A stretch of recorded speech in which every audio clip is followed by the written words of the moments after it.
Friends, welcome, and we're recording. Welcome to this month's culture community. As you just saw from 8:30 to 8:35, we do our little meet and greet. Now we're going to dive into the presentation and discussion, and that'll go until about 9:30, and then optional continued discussion after that.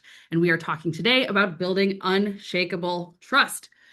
But before we dive into that, let me tell you a little bit about who we are here at Culture Community. So we are a group of people who are passionate about being great leaders. We're passionate about intentionally building great cultures, and we're passionate about not doing it alone or thinking that we have all the answers. We come together as a community to learn from each other and share with each other. So we've really intentionally curated this to be a space to learn, develop, and grow, to connect with each other, and to be inspired and activated to make positive change in the world. So there's going to be a lot of content today, which is great. Content sharing is, step one.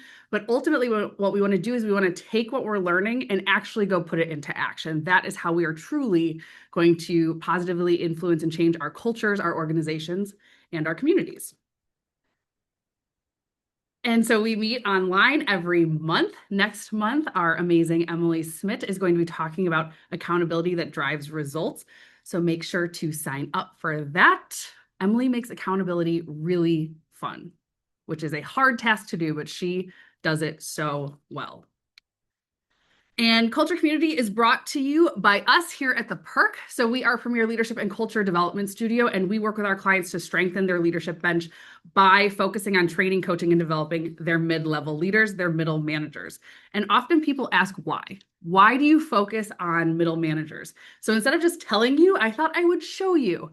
These are just a few recent articles around middle managers right now. And what you can see from all of these is that middle managers are imperative. They are necessary for the success of your business. And also, they are hurting. They are in need of support. And when middle managers struggle, everyone at the organization feels it. 53% of middle managers say that they're drowning in tasks and don't have the time to adequately lead their teams. 74% rarely or never receive ongoing development, leaving them unequipped for today's challenges. And I like to think of it like an Oreo.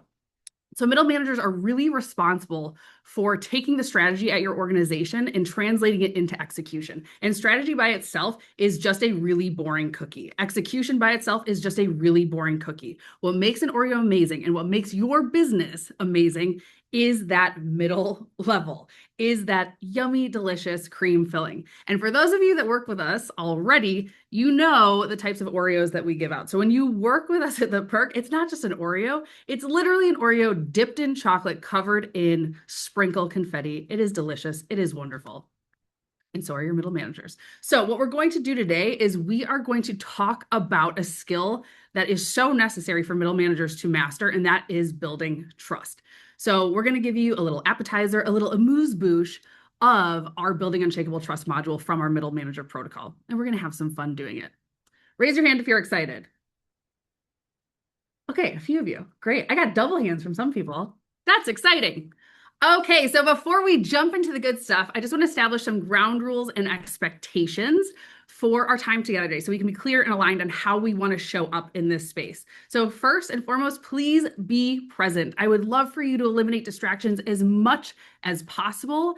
I want you to give yourselves the gift of this time and of this space to, for the next hour or so, be outside of the day-to-day whirlwind of your job and really be focused on your own learning, your own growth, and your own development. Please be engaged. This is not just going to be a lecture, it's more workshop style. So ask questions, participate, use the chat, send the emojis, all that good stuff. Please choose to come in today with an open mindset. A mantra and intention that we like to bring into every workshop that we do is that everyone here has something to learn and everyone here has something to teach. So be open to learning new things from me as the facilitator, be open to learning new things from everyone else on this call, and be open to sharing your real thoughts, your ideas, your perspectives, your opinions, your challenges, your experiences with that intention to teach those around you. Can we get behind that? Yeah? All right. Last but not least, we got to have some fun. It is Thursday. It is Culture Community Day. So let's have a good time. So why we're here today, what we're going to be doing is we're going to talk about trust. We're going to talk about what trust is, why it's so important, and we're going to spend the bulk of our time on how. How do we actually build it? And I'm going to equip you with a practical framework for how to build and scale trust. And just so you know, this framework, this is how you build trust at your organization. It's how you build trust on your team. It's how you build trust with those you lead, those you're working cross-functionally with, those that you're, attempting to influence. But these are also skills that you can use in your personal life to build trust. So I want you to take what you learned today and I want you to apply it at work, but I also want you to apply it in other areas of your life as well. All right, let's boogie. So trust.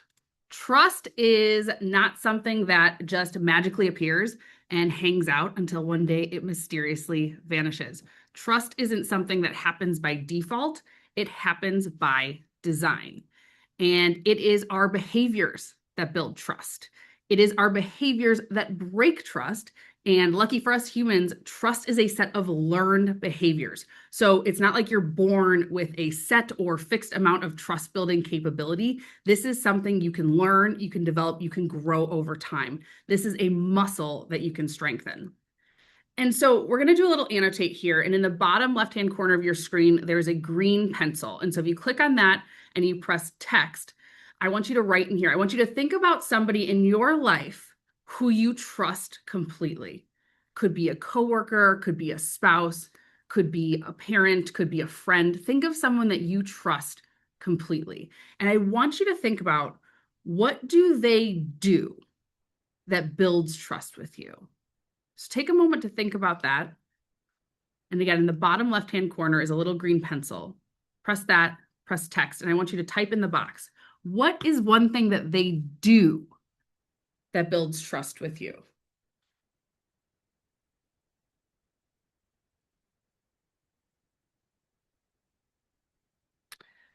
My husband, he doesn't bring judgment. They listen without judgment. They always have my back. Listen openly without judgment.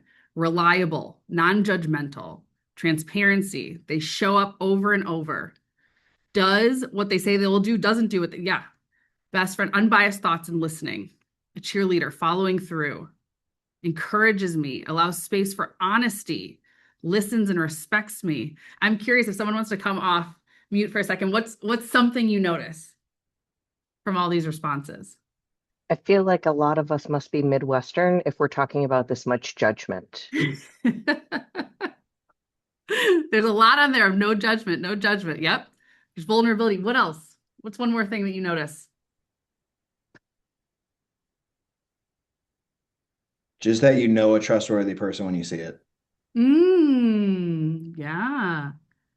That's a good Well, one. the trust is actions, Mhm. right? Like it's a behavior, it's a verb, not a noun. Yeah, absolutely. Trust is built by behavior. All right, team, can you clear for me?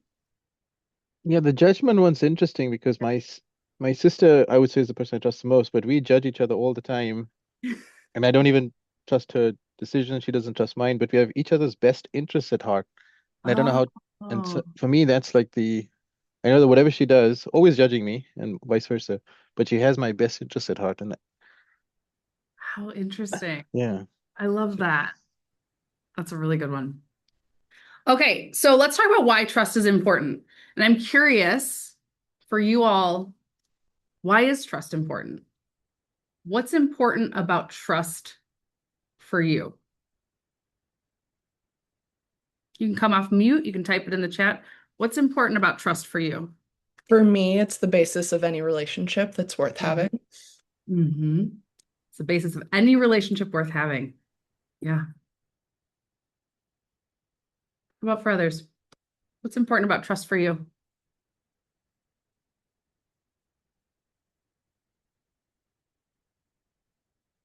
Why is it important on our teams?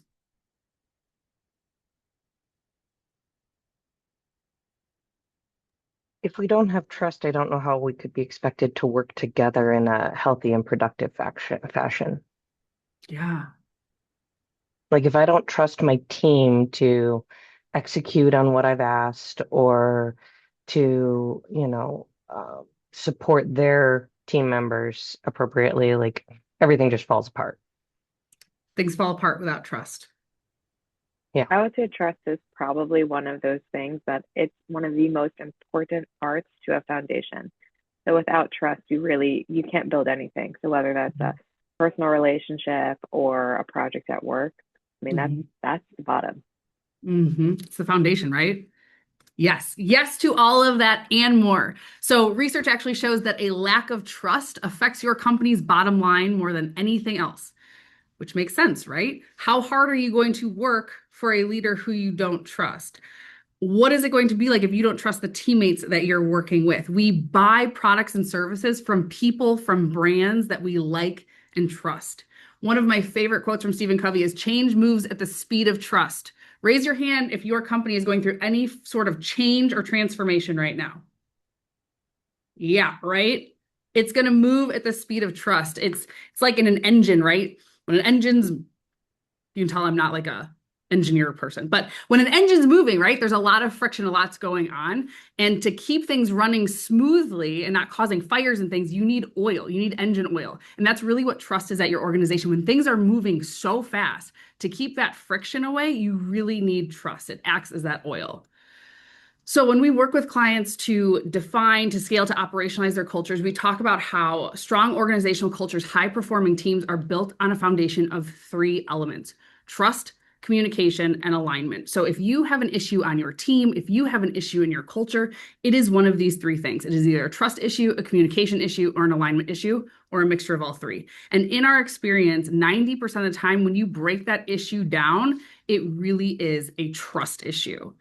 And I started out my career as a CPA, so I geek out hard when there are numbers with all this stuff as well. And so this is one of my favorite articles ever, The Neuroscience of Trust. And what they found in their research is that people at high trust companies report 50% higher productivity, 76% more engagement, 29% more satisfaction with their lives, 74% less stress, and 40% less burnout.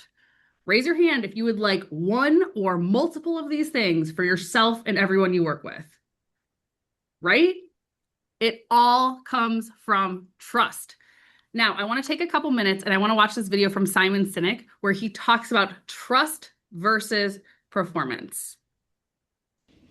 So I work with the Navy, I've worked with the Navy SEALs.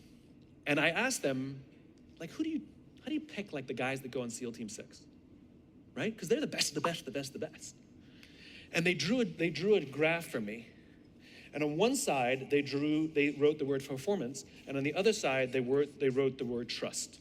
The way they define the terms is performance on the battlefield and performance off the battlefield. So this is your skills. This is, did you make your quarterly earnings, whatever, however you want to translate it, right? Performance, it's traditional. This is, how are you off the battlefield? What kind of person are you? The way they put it is, I may trust you with my life, but do I trust you with my money and my wife? They're SEALs. This is what they told me. Nobody wants this person, the low performer of low trust, of course. Of course, everybody wants this person, the high performer of high trust, of course. What they learned is that this person, the high performer of low trust, is a toxic leader and a toxic team member. And they would rather have a medium performer of high trust, sometimes even a low performer of high trust, it's a relative scale, over this person. This is the highest performing organization on the planet, and this person is more important than this person. And the problem in business is we have lopsided metrics.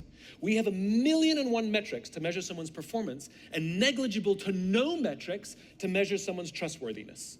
And so what we end up doing is promoting or bonusing toxicity in our businesses, which is bad for the long game because it eventually destroys the whole organization.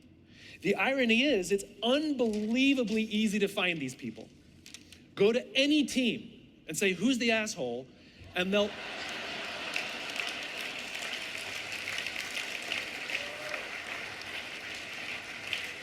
they will all point to the same person. Equally, if you go to any team and say, who do you trust more than anybody else? Who's always got your back? And when the chips are down, they will be there with you. They will also all point to the same person. It's the best gifted natural leader who's creating an environment for everybody else to succeed, and they may not be your most individual highest performer. But that person, you better keep them on your team. So I'm curious, what comes up for folks as you hear that on trust versus performance?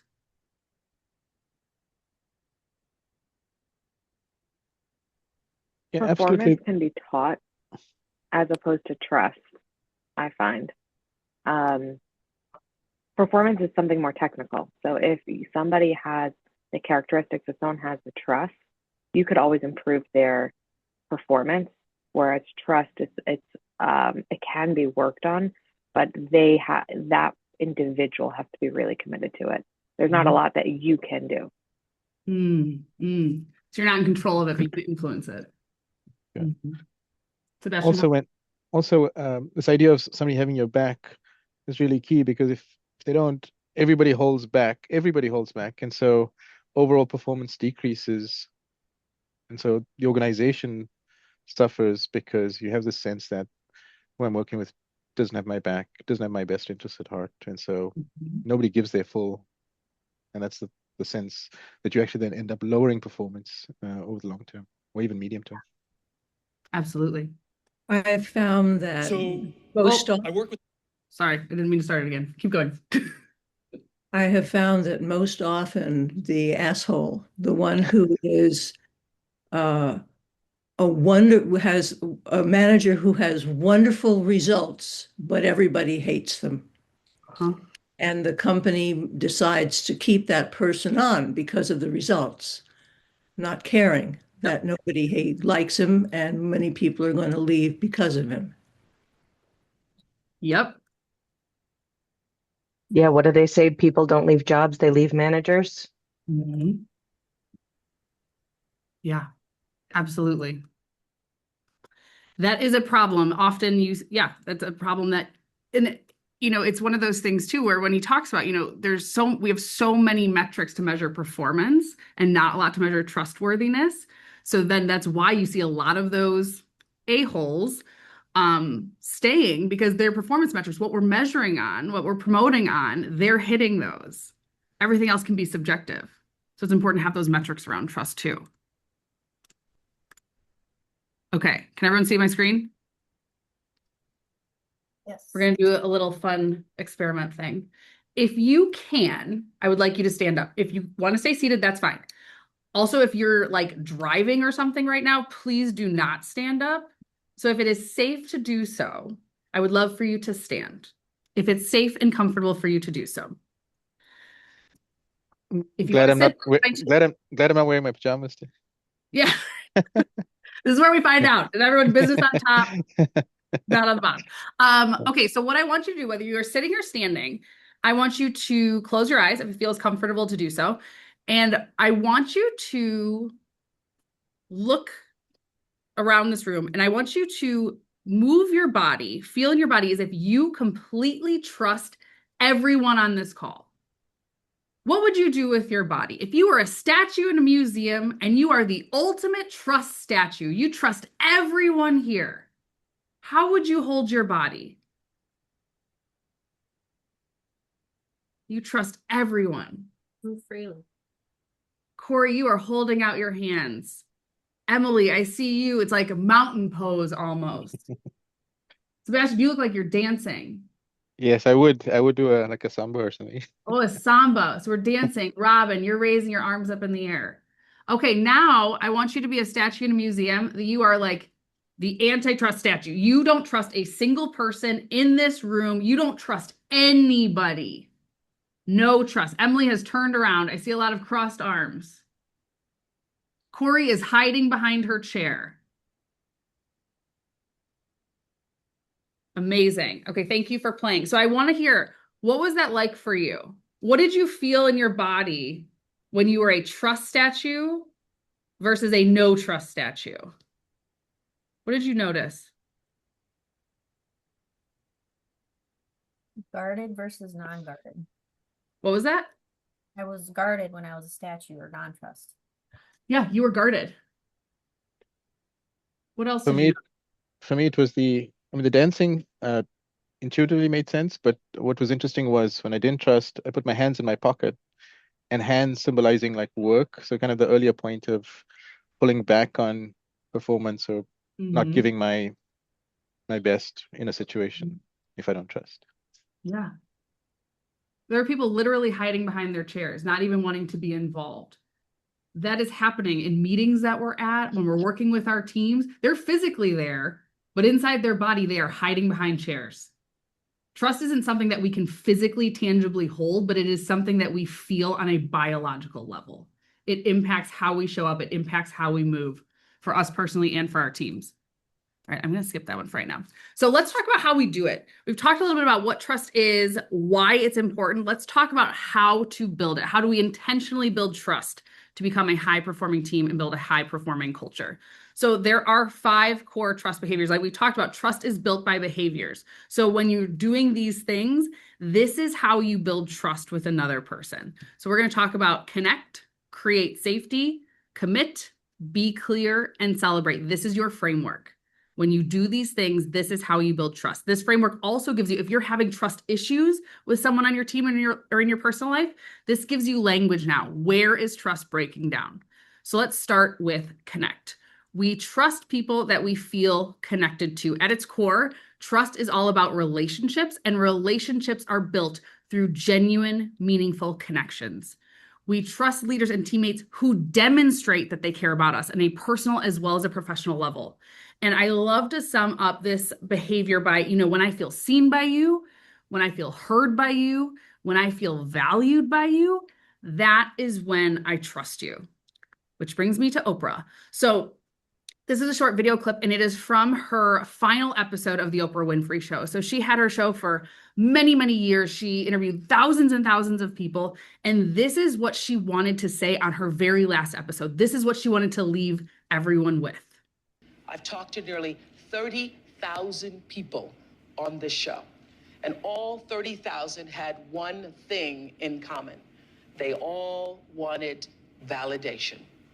And if I could reach through this television, sit on your sofa, or sit on a stool in your kitchen right now, I would tell you that every single person you ever will meet shares that common desire. They want to know, do you see me? Do you hear me? Does what I say mean anything to you? Understanding that one principle, that everybody wants to be heard, has allowed me to hold the microphone for you all. It has worked for this platform, and I guarantee you it will work for yours. Try it with your children, with your husband, your wife, your boss, your friends. Validate them. I see you. I hear you. And what you say matters to me. So what Oprah shared is that everyone shares this common desire. We all want to know, do you see me? Do you hear me? Does what I say mean anything to you? And you can do this. You can make sure other people feel seen, heard, and valued by genuinely and authentically connecting with them. And when you do this, when you make sure they feel seen, heard, and valued, that is how you build trust. So how do we do it? What does this look like in action? How can I build trust on my team through connection? First, you have to talk to people. Yes, I know it's going to be hard for a lot of people on this call. Just kidding. We all love people. But the first thing you need to do when you're talking to people is you need to eliminate distractions and be present. Distraction destroys connection. All distractions, even if you're just looking at your phone every now and then, distractions destroy connection. I want to tell you a story about my client, Jared. So he told me that I could share this with you all. So he came to coaching because he didn't have any direct reports, but he played a key role in influencing others in the organization. So he needed to have really trusting relationships cross-functionally. And he was really struggling to build that trust, to have that influence, to get what he needed to get it done. And so we did a little bit of a survey. We figured out, why wasn't he able to build trust? Why, in his words, why did he suck so bad at building trust? And one of the things that came back through this survey and through talking to people he was working with is that they said, he never listens to me. We'll be in meetings with each other and he literally has his eyes closed. He's sitting back in the chair or he's scrolling on his phone. He's not listening to anything I say. And so I brought this to Jared and I said, what do you think about this? And he said, well, I think it's total BS. And I was like, okay, tell me more. And he said, I am listening to them. I can repeat back word for word everything that they say. And I believe him. He's an extremely brilliant individual. He probably can be playing games on his phone, checking his email and listening and being able to repeat back everything he says, but it doesn't matter. Because when it comes to trust building, you can't just listen transactionally, you have to listen relationally. And so it's really important that when we're with people, our body language communicates so much. We need to eliminate those distractions, make eye contact if we can, and if it feels comfortable to do so, and really be engaged in the conversation. So we need to eliminate distractions and be present. Then when we're having conversations with each other, we need to be curious, be genuinely and authentically curious. Ask powerful questions, questions that go beneath the surface, questions that help you to really get to know the other person. What motivates them? What challenges do they have? What are their unique ideas, thoughts, and perspectives? How do they actually feel about this situation? And I just pulled some powerful questions that I don't know, I'm geeking out about right now. So I've been using these a lot in conversations. But again, these are questions that help you to really just go beneath the surface and get to know the other person on a more intimate level. So you could ask, what's feeling hard right now? With everything you're working on, what's feeling hard? What's one thing you're working on that's energizing you? What's an idea? Maybe you present a plan. What's an idea that you have for how to make this better? What's the coolest thing you've learned recently? I love talking to people about, what are they reading? What podcasts are they listening to? What are they watching on TV? Like, what's the coolest thing you've learned? We were at a client yesterday, and part of their culture is crushing it. So they have they're a manufacturer, and so they make these tools that literally crush things. And so they'll ask questions of each other, like, what have you crushed this week? Like, what have you crushed that we should celebrate?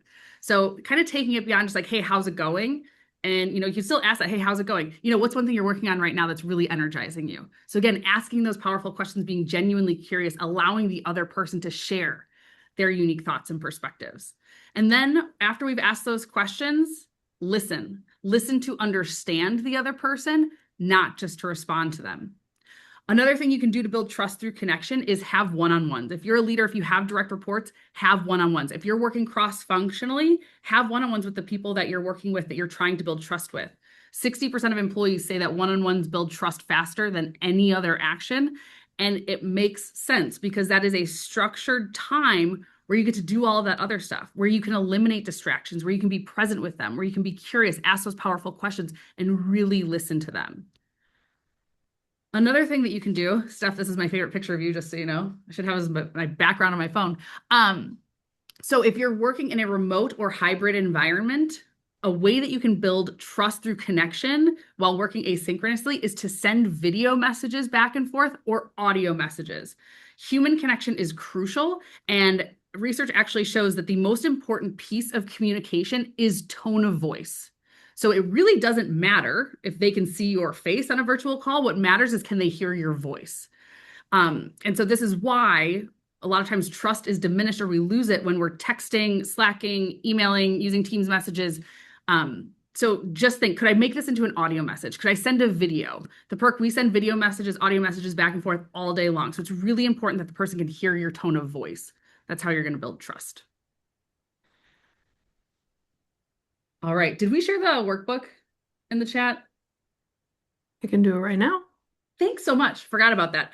There is a workbook, so we'll put it in there that you can just take notes if you'd like, and to really hone in on, what's one thing you want to take for how to build trust on your team through connection. So I'd love to hear, how about one person come off mute or type in the chat, what's one thing that sticks out to you about building trust through connection? Or it's something you hate. You're like, that's dumb. I don't want to do that. What stuck out to me the most was listening relationally instead of transactionally. I feel like that's actually a frame you have to kind of put on to turn off the transactional nature of deliverables and just kind of getting work done. So I've never had that language before, and I think that's a frame I want to add to more of my conversations and just how I'm showing up when I'm listening. Yeah. Remember, when it's not just about getting work done. It's not just about making sure I have all the tasks covered. It's also about building trust. And so you want to see, hear, and value the other person. So it's you can do both. It just requires you to eliminate distractions and pay attention to your body language. Thanks for sharing that. Emily. Yeah, I'm super curious how you mentioned that video might not be as important as audio. Could you tell me a little more so I remember it? Yeah. So video. So it's basically what they found is that on virtual calls, having your screen on is important, but ultimately what the most important thing is that people can hear your tone of voice.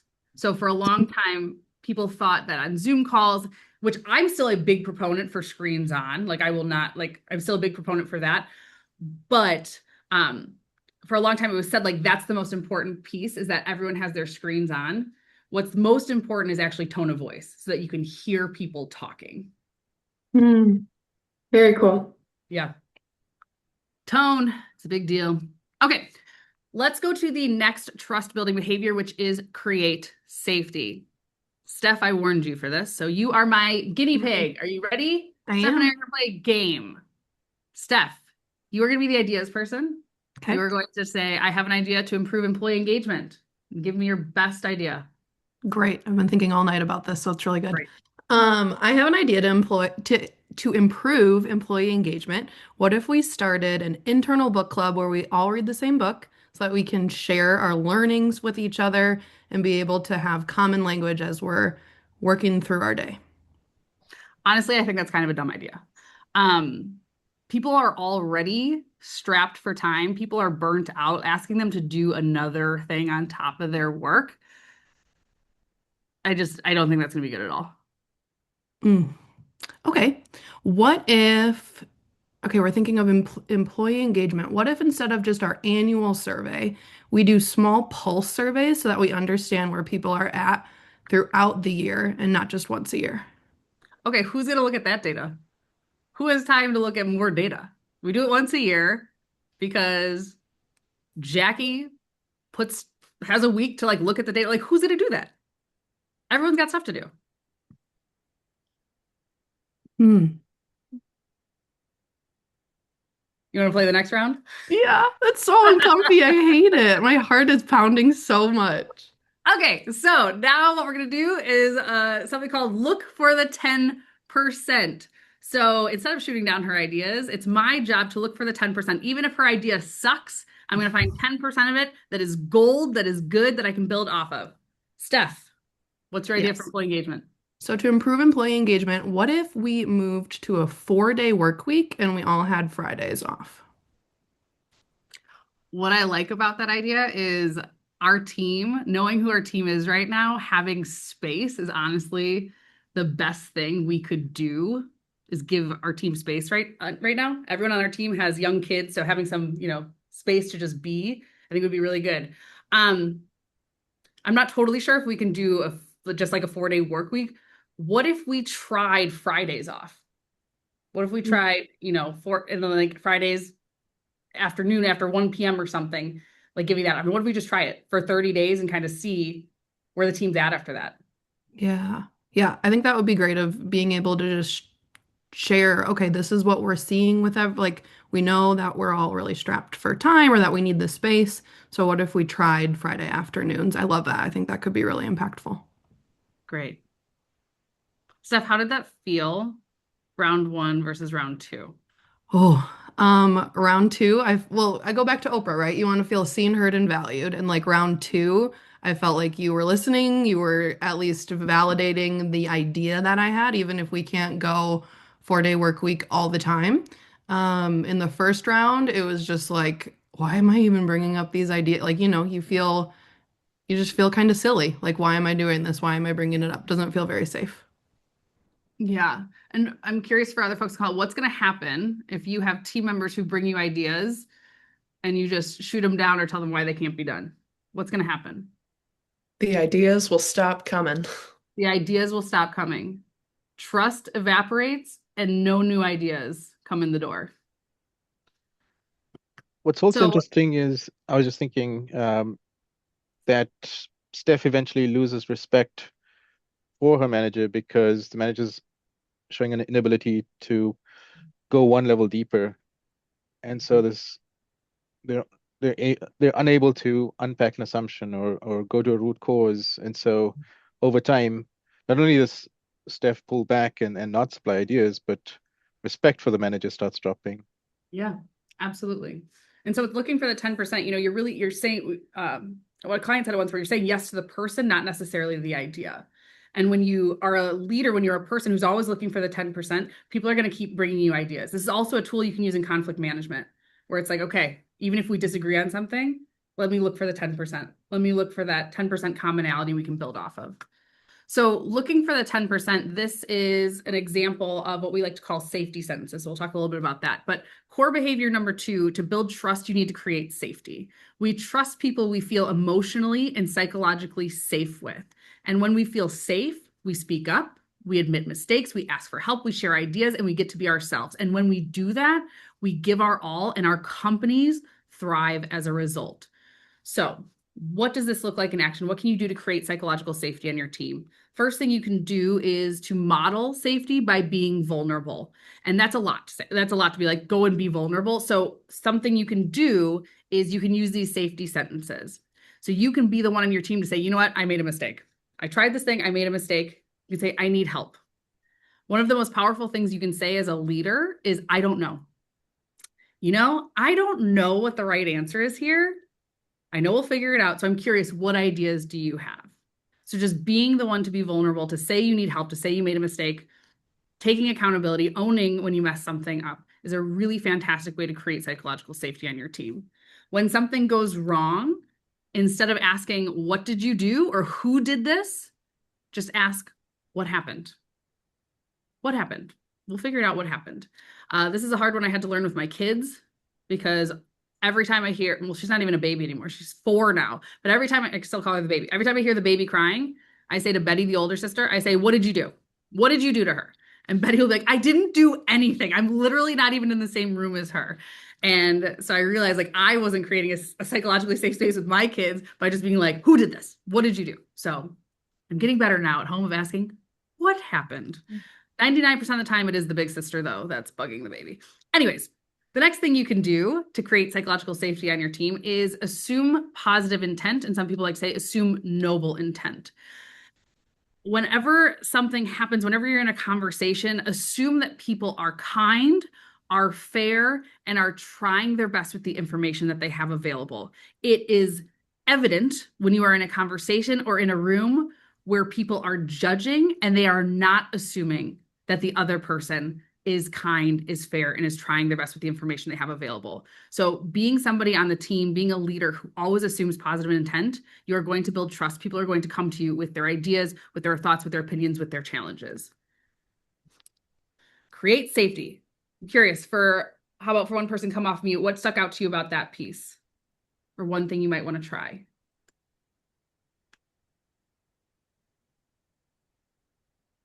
Definitely with, I was reading the items in the chat. Michelle, who said a mantra I use with parenting and applies here too is connection before correction.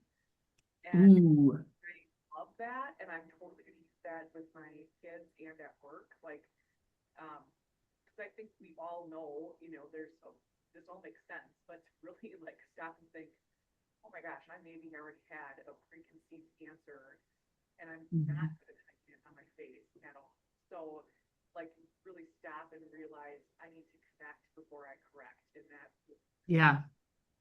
like praising you this morning because that was a big moment for me to read that. Yeah, I love that. Thanks for sharing. That's a really good one. Leah, I didn't hear her. Could you repeat that? Yeah, she was talking about in the chat the connection before correction piece. I didn't see that in the chat, but that's what I heard, right? That's what you're honing in on, that mantra, connection before correction. Love it. Okay, so we're building trust on our teams. We're connecting, we're creating psychological safety. The next core trust building behavior is commit. So we trust people when they do the things that they say they're going to do. This behavior is all about reliability and follow through. If you are just having a day and you're like, you know what? I want to break trust with as many people as possible, then what you should do is go and make a bunch of promises and don't keep any of them. I know no one's going to do that, but that would be the best way to do it. One of our clients calls this your say-do ratio. So how often are you actually doing the things that you say you're going to do? So what does this look like in action? How do we build trust on our teams through commitment? This one is pretty straightforward. Do what you say you're going to do. Commit to doing something and follow through with it, whether it's for a client, whether for a teammate or yourself. Make sure it happens. And if you determine that it cannot be done or you need help, communicate ASAP so your team can pivot and have the opportunity to support you. So as humans, we overcommit. We do. We get excited, we get enthusiastic, we think we can do all of these things, and then life happens. We get sick. Our kids get sick. We realize we actually don't have the information we need to make the decision on the timeline that we committed to. So a really important aspect of commit is to remember that you are human. Don't set unrealistic expectations for yourself. Do not overcommit. And give the people on your team, when they overcommit, when they've set unrealistic expectations, give them some grace. When we work with teams on rebuilding trust, commit often is at the very top of why trust is broken down on a team. People say, like this person's saying they're going to do this and they never do it. And 99% of the time, it's unintentional. People don't even realize that they're not doing the things that they say they're going to do.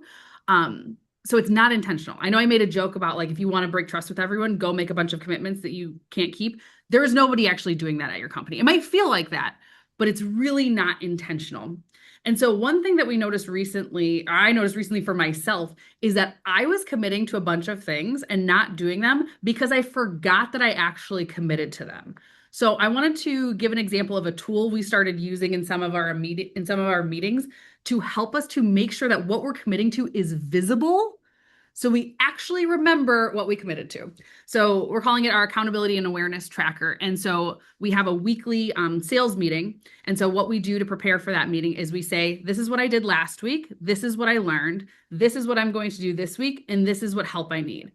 Then what am I going to do this week becomes the basis for what did I do last week. So we put it on there and we show what did we actually do? What didn't we get to? We have a conversation around it. But this was something that I really realized for myself, is that like I was breaking trust by committing to things, not doing them, but really because I just forgot I committed to them. So that's kind of a tip that something I've learned recently that I want to share with you all, to make it visible so you really know what did you actually commit to. And this can be helpful too when you're leading folks. If you're doing one-on-ones, have them fill out something like this too. So you can say like, okay, this is what you're committing to. Let's look at it next week in our one-on-one. I'm curious what comes up for folks with commit, doing the things that you say you're going to do.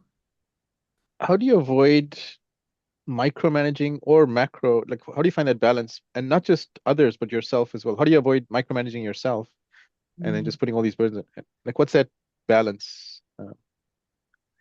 Yeah, that's a really good question, because ultimately micromanagement, at the root of micromanagement is a lack of trust. So when people feel micromanaged, they feel like you don't trust them. So I'm curious, I mean, I'm definitely not the one with all the answers, so I'd love to open it up for the rest of the group. What comes up for you there? Rochelle, I saw you come off mute. You're ready to rock. You're like, let me talk about it. I'm excited about this topic.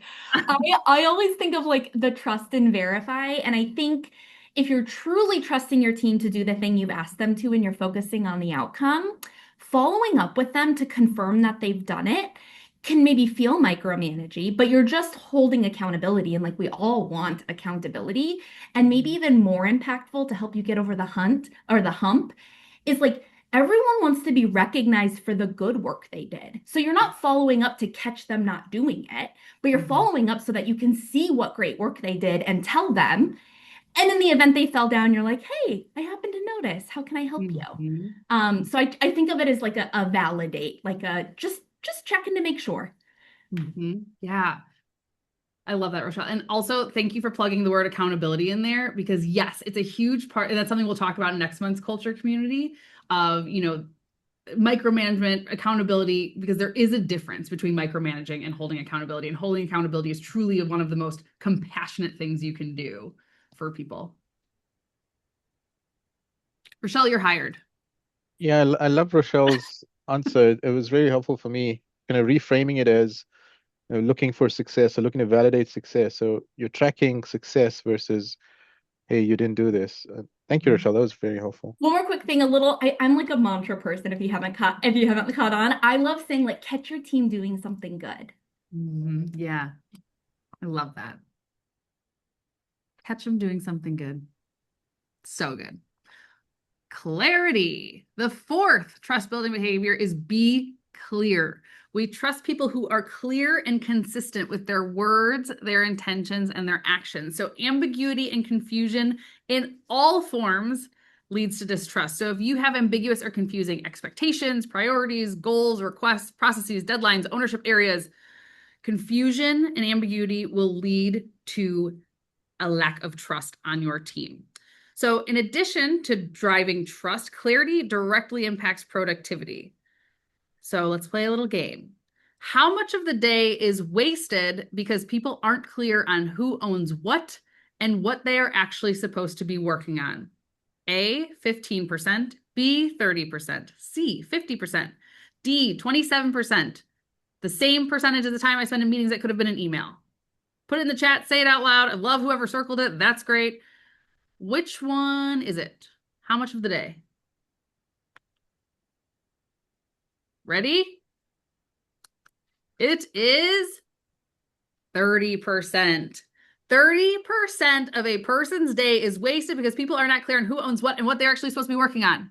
So a lack of clarity, it directly impacts trust on your team. It directly impacts productivity on your team. So what does this look like in action? What are some things you can do today to build trust through clarity? First, be clear and transparent with your expectations. Expectations exist no matter what. You have expectations of me right now. You have expectations of the people in your personal life. You have expectations of your team. They exist no matter what. And they are either clear or they are stealth. When they're stealth, they're living in your head. So be clear, be transparent with your expectations. Another thing you can do is communicate your why, communicate the purpose behind what's being asked. Third thing, take ownership to gain and ensure clarity. What you say might not be what the other person actually heard. So take a moment to make sure that what you're actually communicating is clear and that they have understood you. Let's talk a little bit about the communicate the why. So when we are communicating something, it's really important that we don't just say what we need or what we want that person to do. We bring it back to the why. This is what I need from you, and here's why. What's the purpose? Why is it important? How does this align to the bigger picture of the organization's mission, vision, values, goals? What is in it for them? How is it going to help them personally grow and develop? Now, this might seem really, I don't know, like duh, Leah. Of course, I'm not just going to tell people what to do. I'm going to tell them why. But this is what we see happens so often with our clients when things start moving really, really fast, when deadlines are tight, when things are like things just need to get done. Leaders stop explaining the why and communicating the why, and it leads to distrust on their teams. I want to give you a little bit of a neuroscience behind it as well. So knowing the why is not just like a cool thing. And I know Simon Sinek's book, Start With Why. It's not just because it's a cool book. There's actually neuroscience. There's stuff going on in our brain when the purpose behind something is communicated.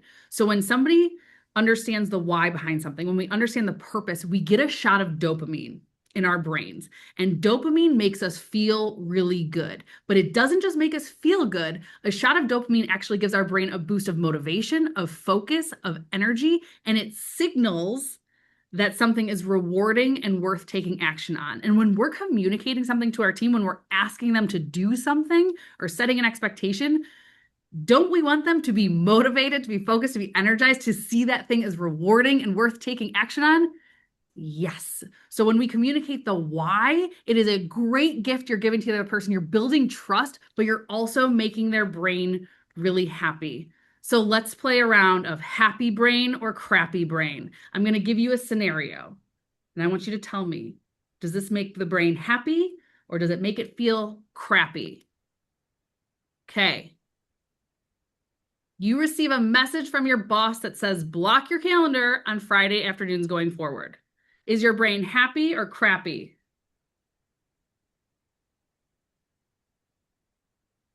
I can't see the chat, so someone wants to shout it out. Crappy. Everyone's saying crappy. Crappy. Makes your brain feel crappy. You receive a message from your boss that says, block your calendar on Friday afternoons going forward so you have uninterrupted time for deep work and weekly wrap-ups. Is your brain happy or crappy? Ooh. Crappy. I'd rather That's have the happens. Friday afternoon off you were talking about earlier. You know, Hillary, I didn't even know that was so yes, it's all full circle. Perfect. Okay, one more. We're asking everyone to update their project status by end of day today so we can reallocate resources and avoid bottlenecks before next week. Would this communication make your brain happy or crappy? What do we think? Got some happies in the chat. Happy! Yes. Understanding the why behind something makes our brain feel happy. Also, I just want to plug next month's culture community again, because we're going to talk about the accountability formula, which is clear expectations plus feedback. So clarity is huge when it comes to accountability. So we'll dive more into clarity next month as well. Okay, I'm curious for folks, what sticks out to you about clarity, about building trust by being clear? What I mean, sticks out? the why definitely makes sense for kids. Like, why should I clean my room? And but it obviously makes sense. It applies to adults as well. So it's very helpful. Like, and it was a very practical tool that you just gave here. You just add that why into an email. And if we don't know the why, our brains do this really fun thing where we create all these scenarios of what we think the why is, and it really distracts us from actually doing the work at hand. So it's another way too to like help the productivity on your team, like so that people are not swirling with, oh my gosh, why did they message me this? I also think the clarity goes both ways, that when you're in check-in, like asking those meaningful questions and that really show that you're listening so that you really understand, well, why was that so successful? Or maybe why didn't that work out? So that, yeah, the clarity really is a two-way. Yeah. Clarity is co-owned for sure. All right, our last trust building behavior. You're connecting with people, you're creating psychological safety, you're doing the things that you say you're going to do, you're being clear. Now we celebrate. So we trust people who believe in us and believe in our abilities and who want us to be successful. We trust people who demonstrate that they recognize, appreciate, and celebrate what we do and also who we are. As humans, we have a biological need to be seen, to be heard, to be valued, not just for what we accomplish, but for how we show up in the world, for the energy that we bring, for who we are as people. And so what does this look like in action? What are some things you can do to celebrate, recognize your team, and build trust in that way? First, be the one to model the behavior. Be the one to celebrate others. Take time to do that. In we have a weekly team meeting. We start out with confetti. We all go around and say, what's one thing you're throwing confetti for? Who's one person you're throwing confetti at on the team? It's a way for us to celebrate each other, to operationalize that celebration. Be specific. Don't just tell people they're awesome, they're doing great. Share the specific behavior that that person is doing that you think is amazing. We'll talk a little bit more about that. Also, celebrate the steps, not just the results. Don't wait until the end of the year. If we hit the revenue goal, don't wait until the end of the project to celebrate. Celebrate the steps, celebrate the effort, the energy that's going into that work. Celebrate your team's progress. Another thing you can do is you can ask your teammates, in what way do you most like to be celebrated? Do you most like to be recognized? Not everyone loves Starbucks gift cards, and other people are like, please don't tell me I'm doing a good job. Please give me a Starbucks gift card. So just ask, just get to know your team on a deeper level. In what ways do they most like to be valued and recognized? So let's talk about the be specific portion. One of our favorite tools to use to really personalize your praise, again, to take it from, hey, you're doing a great job, to really focusing on what is the behavior, what is the thing that they're actually doing, is to use the FBI model of recognition. So FBI stands for feelings, behaviors, and impact.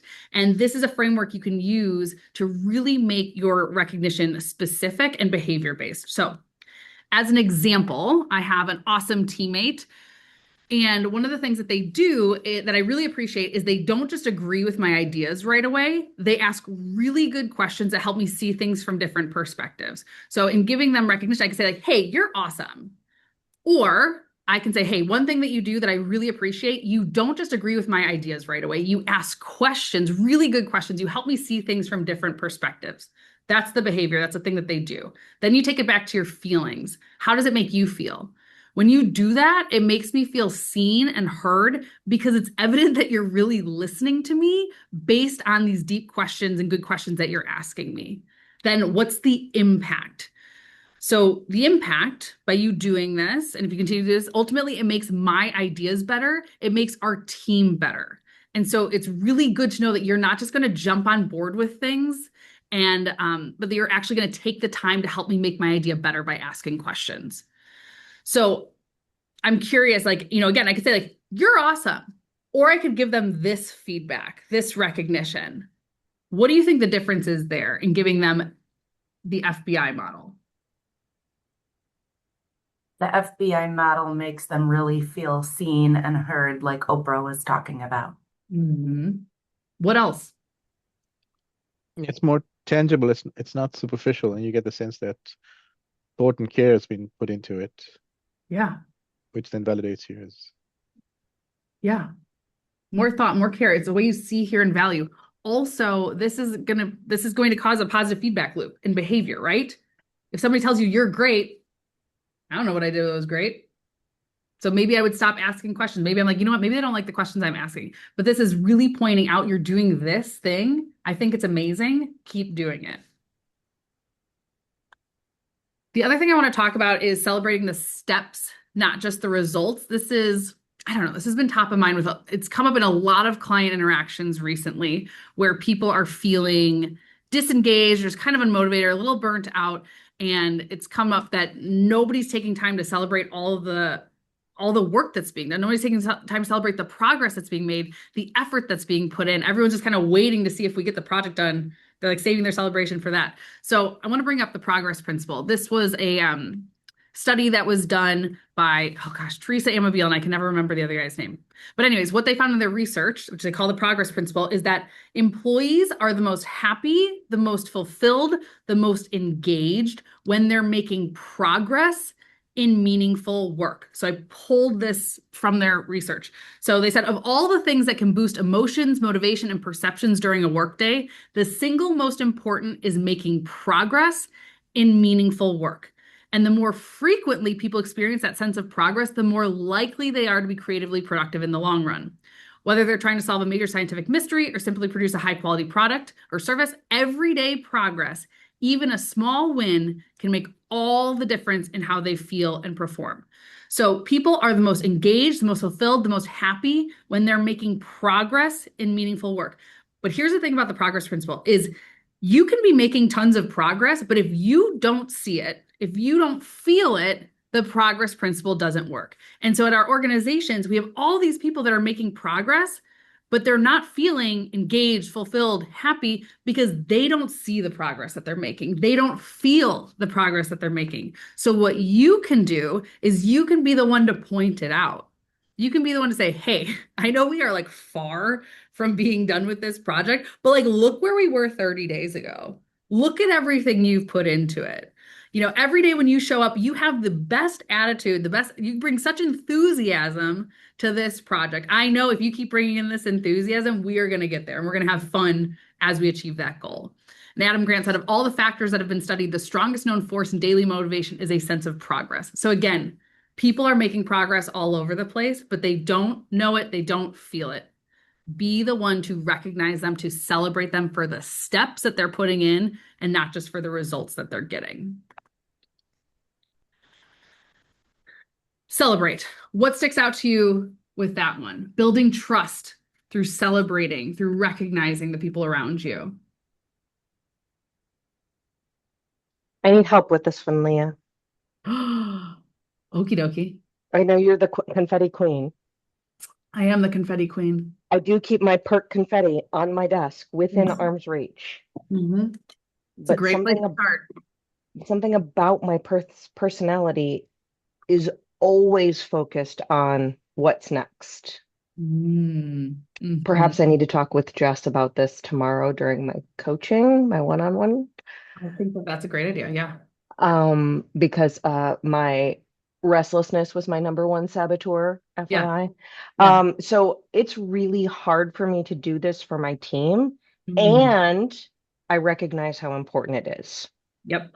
Can I Yeah. provide 3 suggestions? Because I am like you. Rochelle, can I provide 74 suggestions? No, sorry, I promise I'll be quick. 1, I put it on my calendar. I'm the same way. I do not naturally do it. It is a blocked time on my calendar, and it is a task that I can feel good about accomplishing, which is look back, congratulate people. Mm-hmm. 2nd it is essential that my direct reports have this strength because it's my weakness. Mm. And then my third thing is I have to really work on what is authentic because I am not a Leah throwing confetti person. And if I tried to do that, it wouldn't land well and I would feel weird. And so I really had to like workshop a lot of things. And like my thing is handwritten cards that I mail. And like Oh, I that love feels that. authentic to me and it's real for me. And it only means I can give it to a handful of people, but like workshop what feels genuine for you. I do keep little thank you notes. I do like a handwritten note. Like that's a big thing for me. So maybe I just need to put it on my calendar. I have these little tiny thanks notes. Yep. And they feel approachable because they're like little pop-ups. It's like a fortune cookie. You can pull it apart and there's a note in there that I don't know. But there's a little spot for me. Perfect. And Rochelle, you hit on so many good tips. So I have it in here, but one of my favorite quotes is we don't rise to the level of our goals, we fall to the level of our systems. So having a system in place for recognition, for trust is really important. And so you have a system in place. You have it on your calendar. That's a way you've operationalized it. So you're going to take that time to actually do it. It's amazing. And again, another tip we always talk about is, do it in a way that feels authentic to you because your I team's did going to just know. add all of my staff's birthdays to my calendar and like put in a yearly. So that's I thought I'd start there. It's the beginning of the year. I hit everybody's birthday. You're doing great. Okay. Doing great. Okay. So one thing I want to talk about is consistency is key here. So all of these behaviors need to be done consistently to build and scale trust on your team. It's not enough to be like, I have no idea why Jim doesn't trust me. Like I got coffee with him once 2 years ago. Like that's not enough. You need to be doing these things consistently on a daily basis in order to build trust. So the trust by design framework, you do these 5 core trust behaviors consistently. That is how you scale trust.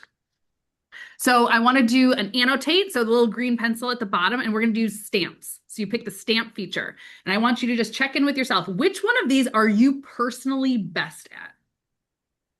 Which of these trust building behaviors are you best at? Connect, create safety, celebrate, be clear. Nice. Ooh, we have a lot of create safety. Cool. Okay, next one. Steph, can you clear it for, or can my team clear it for me? Thank you. Which one do you want to work on? There's a lot you could work on. Which one do you want to focus on? Clarity, celebrate, commit. A lot of clarity.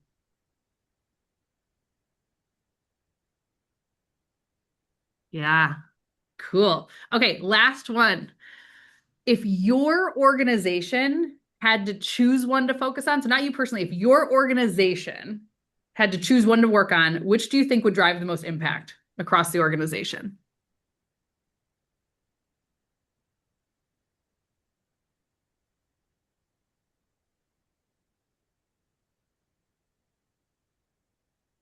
Nice.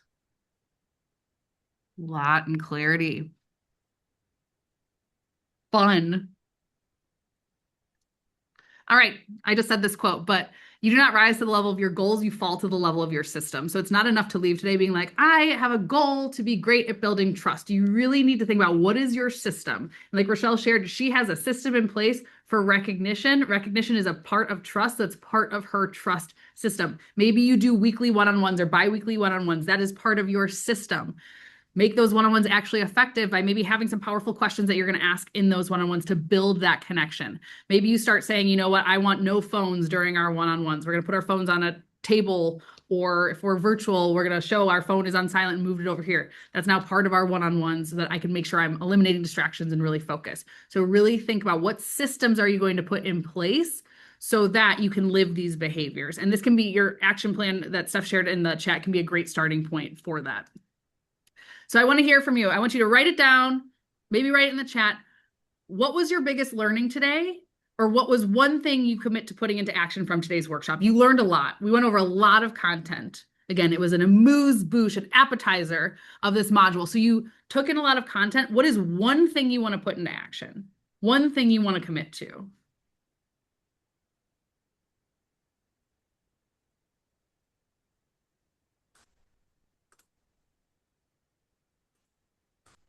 Oh, I can see the chat. Fun. Okay. I feel like I'm part of the party now. Say-do ratio 100%. Schedule a system to celebrate progress, celebrate more. Implement the powerful questions. Yes. Listen with intention and ask powerful questions. Love it. Creating space in my calendar to celebrate. Yeah. Love it. So good. Okay, so my call to action for you all, I want you to talk about trust with your team. This is something, again, to be a successful team, to be a successful organization, you need to have high trust. If you're going through change, if you're going through transformation, change moves at the speed of trust. So talk about trust with your team. Ask your team, share what behaviors build trust for you, what behaviors break trust for you. Those are powerful questions that can be really great in one-on-ones or at a team discussion. Let's think about people in our lives who we trust. What are the things that they do? What are the big trust builders for you personally? How can I build more trust with you? You know, you can ask if next week you lost all trust in me, what would I have done? So that you can really see what are the things that break trust for them. I want you to commit to these behaviors that build trust. And ultimately with your team, I want you to have a conversation about what do we want to do when trust inevitably breaks? We talked a lot about trust building today. We didn't get into the, repairing trust portion, but it's not a matter of if trust is going to break down on your team. It's a matter of when and then how we're going to respond to that. So talk about it. Give yourselves a round of applause. You made it. You made it through your trust masterclass. And I have a couple of things. Take what will serve you best. One, if you want this slide deck, if you want that and that accountability tracker that I showed, just shoot me an email. I'll send it over to you. This is something you can use with your team. Again, maybe you want to talk to your team about trust. Maybe you want to show them the slide deck. Also, anyone, if you're on this call right now, you'll get an email with the recording of today's call as well. And then we talked about, the Simon Sinek video, he said we have, a lot of metrics to measure performance, but negligible to no metrics to measure trust. Here at the Perk, we do that's what we measure internally. What we've seen is the three biggest indicators for if we have a healthy culture or not is our level of trust, our level of belonging, and our level of burnout. So if you're interested in kind of seeing how we measure trust here, you can just sign up and you can take the quiz and it shows you this is like what we take internally. So you can see how we're measuring trust if that's of interest to you. Thanks, everybody. Thank you for coming. Thank you for engaging. Thank you for participating. We have about 3 more minutes. I can open it up to the floor if there are questions or comments or more mantras. I love the amount of mantras in today's workshop. Thanks, Rochelle and Christy, for those mantras. So, yeah. Right? So good. Leah, I love that you avoided using the word but, that you used andisms throughout the presentation, because that's just good. Did I? Look at me. Yeah. Thanks, Troy. Troy, thank you for pointing out that specific thing that I did, because now I feel very seen, heard, and valued. And also my college professor would be so proud. What else is coming up for folks? Does anyone want to share their commitment out loud? What are you going to go and do? My trust building champions. I mean, for me, Rochelle's point on celebrate through the commitment and through all 4 or all 5, and I thought that was helpful. It's you focus on the one thing and just kind of weave that through everything. So that was really helpful for me practically. Yeah. And I love with that example too, is it's not like you have to be like, and now I'm connecting, and now I'm creating safety. And now it's like, it can all be interwoven. You think about a one-on-one, it's like, you can have time in there for connection. You can have time in there to celebrate progress. You can have time in there to do, you can do it all in a single conversation. So think about that too, how you can stack them. Yeah, that was exactly what I was thinking with building routine. That's what I'm taking out of this. How to make it really easy. Yeah. Visual cues. Yeah. Yeah, absolutely. Again, Thank you. Yeah, of course. We start our team meetings with, who are you throwing confetti at? What are you throwing confetti for? And it's a system we have for celebration recognition. It's a way for us to operationalize it.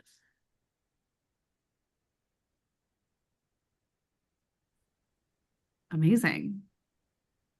Well, I hope you all have a fantastic day. For those of you who are in ice storms and very negative temperatures, stay warm, stay cozy, and we'll see you next month.